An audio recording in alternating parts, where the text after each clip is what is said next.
Es importante aclarar que este link que puso a disposición la justicia es, digamos, parte del servicio de justicia. Denunciar siempre ha sido un acto gratuito. Se podría hacer a través de las redes y a través de acercarse personalmente a una unidad judicial o a tribunales. Si bien el fiscal Gavier puso a disposición este link que tiene unas preguntas bastante específicas, las personas que lo completen van a ser denunciantes en la causa. ¿Qué significa denunciar? Denunciar significa dar noticia de un crimen. Es decir, yo me acerco al Poder Judicial de Córdoba, al Ministerio Público en este caso, y digo: hola, yo contraté con Márquez y estas son las circunstancias por las cuales yo me siento estafado. A partir de ahí, el denunciante, si bien pasa a engrosar la lista de víctimas dentro de la famosa megacausa Márquez, no va a tener derecho a participar de esa causa ni a recibir una indemnización por haber sido víctima de una estafa. Para hacer eso, sí debe necesariamente contratar un abogado y constituirse primero en parte querellante. Es decir, la parte querellante es aquella persona que se presenta como ofendido penal directo del delito y tiene derecho a, por ejemplo, apelar, hacer un recurso de casación, oponerse a un cese de prisión que les dicten y aportar prueba y ser parte básicamente de la causa. Es decir, participar, va a estar en el juicio oral eventualmente presente, va a tener voz y va a tener voto. Y luego, otro paso más, a partir de ser querellante, es convertirse en un actor civil. El actor civil es la persona que dentro del proceso penal pide una indemnización de dinero. A eso se va a cuantificar primero con el daño emergente. El daño emergente sería el botín, es decir, el dinero que los Márquez se han quedado, que es de la gente. Y luego también tiene derecho a pedir una indemnización de daños y perjuicios. Esa indemnización surge a partir de haber sido estafado. La compondrán los alquileres que tuvieron que pagar porque no tienen la casa, los intereses de los créditos que tuvieron que sacar para pagar las cuotas de Márquez, los bienes que vendieron, si vendieron un auto, si vendieron una casa, si vendieron una herencia, el costo del lote que tuvieron que comprar para que se ejecute este proyecto y todo el daño moral, el daño extrapatrimonial, los padecimientos, los sufrimientos. Bueno, entonces lo importante es aclarar que acá existen tres instancias dentro de una causa penal. El mero denunciante, que no tiene posibilidad de participar en la causa; el querellante, que es la víctima penal, el ofendido penal por el delito, que tiene a través de su abogado la posibilidad de participar, de ofrecer prueba, de asistir a audiencias, etcétera; y el actor civil, que dentro del proceso penal tiene la posibilidad de ser beneficiario de una indemnización económica. Para eso se necesita la firma y el patrocinio y la defensa de un abogado. Bien. A ver, sin entrar en futurología, porque no lo podría hacer nadie, pero sí con la experiencia del estudio de ustedes, ¿esto se puede lograr avanzado el juicio, este resarcimiento económico para el damnificado que sea patrocinado a través de un estudio de abogado? Yo entiendo, no solo con la experiencia nuestra, que en diciembre obtuvimos una condena millonaria en dólares contra desarrollistas en situaciones, por supuesto, mucho más pequeñas porque eran menos cantidad de víctimas, sino que la historia del desarrollo de las causas que nacen desde la Fiscalía Distrito 1, Turno 1, es decir, de la Fiscalía del Dr. Gavier, tiene un derrotero más o menos similar en el 90% de los casos, puedo decir. Aprenden a las personas, las detienen, les dictan la prisión preventiva, porque en este caso son personas que son peligrosas para el desarrollo de la causa, es decir, tienen influencias económicas, tienen posibilidad de fugarse, tienen posibilidad de entorpecer la causa, bla, bla, bla. Lo más seguro es que esta gente esté privada de su libertad en prisión preventiva hasta el juicio. Una vez que sean elevados a juicio, van a ser elevados a juicio con acusaciones muy fuertes y sólidas, es decir, asociación ilícita y estafas reiteradas. Cuanta gente participe en la causa constituye una estafa más.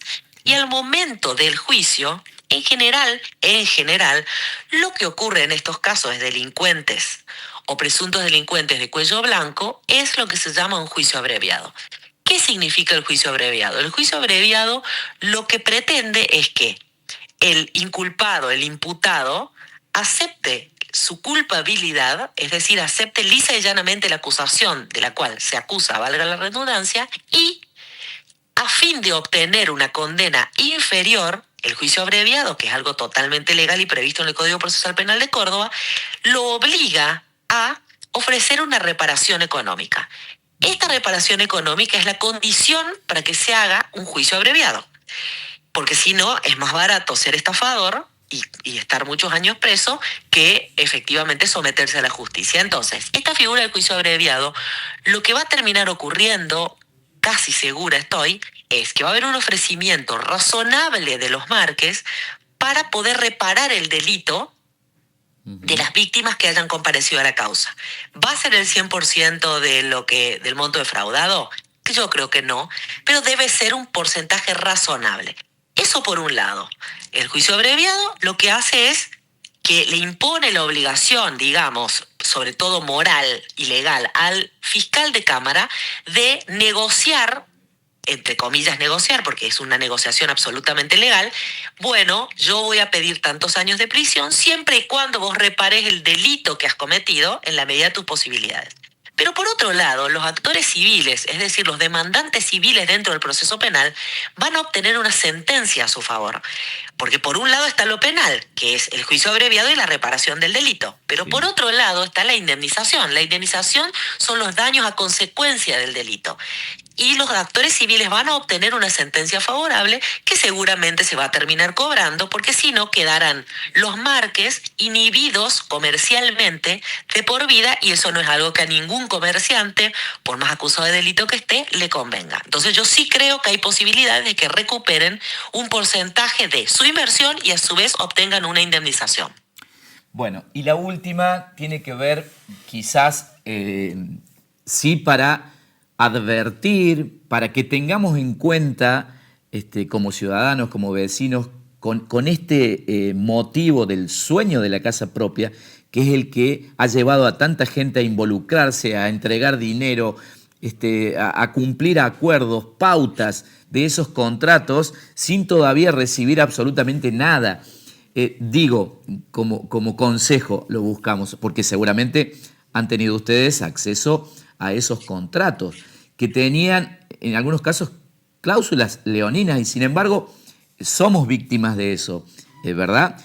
¿Qué sugerencia, qué consejo, qué aporte? Bueno, a ver, primero, por supuesto que esta gente que pertenece a una red criminal, como supuestamente son los familiares Márquez, un poco apela, aboga a este sentimentalismo, a esta frustración, a este deseo de que tenemos todos los seres humanos de tener una casa propia y que en la Argentina es muy difícil de concretar, porque acá hasta hace muy poco los bancos ni siquiera prestaban dinero y entonces la gente dice, bueno, busco cualquier alternativa. Bueno, la verdad que el primer consejo es, antes de firmar cualquier contrato que implique que vos tengas que abonar plata, que tengas que esperar tiempo, que veas que te va a generar un perjuicio económico grande y que no hay promesas concretas, claras y garantías, es realmente consultar a un abogado. Porque ese abogado que hubiera leído ese contrato de Márquez en ese momento, donde había cláusulas hasta que te prohibían denunciar a los Márquez, donde en caso que vos te retractaras te devolvían solo el 60% del valor nominal de lo que vos aportabas, eran contratos que no tenían fecha de su ejecución, eran contratos que realmente estaban, como se dice habitualmente, muy flojitos de papeles, y cualquier abogado avesado se hubiera dado cuenta y le hubiera dicho, mire, ¿por qué no intenta? No sé, hay otras empresas que no tienen, que tienen un poquito más de credibilidad, o intente ver si hay alguna forma distinta, porque, bueno, este contrato no le da a usted ninguna garantía. Entonces, lo primero es leer bien los contratos y asesorarse en caso de duda. No creerle, no porque sean mentirosos, pero en este caso sí fue así, a aquellas personas que te tratan de vender a cualquier precio, porque bueno, a ver, el metro algunos dicen que era barato, pero por otro lado otros dicen de que cada vez que vos llamabas a Márquez te hacían una exigencia de dinero. Entonces el metro, entre comillas, barato se terminó convirtiendo en este caso en nada. Pero en muchos casos se termina conviniendo, como a veces cuando uno compra un auto, que le dicen haga cuotas de tanto y termina pagando 3 veces el auto, o cuando uno saca un crédito y termina pagando, como fue el caso de los UVA, 5 veces el monto. Bueno, a ver, asesorarse. No actuar con desesperación. Esto es muy importante porque yo me pongo en lugar de la gente que está persiguiendo el sueño de la casa propia y entiendo la desesperación. Pero la desesperación lo único que te va a llevar es a tomar decisiones muy apresuradas que van a terminar como esta. Esta es gente con $20.000 aportados a la casa y no tiene un solo ladrillo y hasta le hacían pagar un seguro de robo de materiales. Seguro de robo de materiales que no existían. Claro. En Córdoba les hacían pagar el Tan Marque Salud, que era una ambulancia que nunca usaron y que era parte obligatoria del contrato. Entonces, uno, leer los contratos, leer todo lo que uno firma, porque eso que uno firma a uno lo compromete como si fuera la ley. Y que las contraprestaciones, es decir, si yo te doy plata, el otro te ofrezca alguna garantía de que va a hacer algo. Por un lado. En segundo lugar, como cuando uno va al médico. No enloquecerse y empezar a googlear y a preguntarle a personas que no conocen. Tratar de asesorarse. Y bueno, como todo en la vida, ¿no? A ver, uno no puede estar prevenido de que lo van a estafar porque la gente lo hizo de buena fe y los malos, entre comillas, son los estafadores. Pero hay a veces muchos indicios de que no estás entrando en una empresa seria, de que estás metiendo la pata y la gente por ahí no le hace caso en esta desesperación. A ver, a todos nos ha pasado que nos han estafado en algo pequeño, en algo chiquito o en algo grande. Uh-huh. Otro consejo que yo doy siempre y me doy a mí misma es no ser pasivo como consumidor. Es decir, si a vos te robaron, digo, porque no sé, te cobraron de más 15.000 pesos un seguro, no ser pasivo, reclamar y reclamar y reclamar, porque a través del reclamo se genera una cultura de un buen consumidor que va a hacer que cada vez la gente necesite menos a los abogados. ¿Por qué? Porque las empresas van a temer las consecuencias de no haber cumplido. Pero si todo se deja pasar, pero si a nadie le importa nada, pero si todos decimos, 10.000, 15.000 pesos no es nada, y bueno, las empresas se mal la acostumbran y entonces ejercen estos consumos de ser empresarios abusivos. Esto es generalizando, no es señalando a nadie, que nadie se ofenda, pero el cordobés puntualmente es un consumidor muy manso, que permite que le metan la mano en el bolsillo, que no reclama ni un cambio de una prenda. Entonces, claro, por supuesto, esto alimenta y fomenta estas cosas.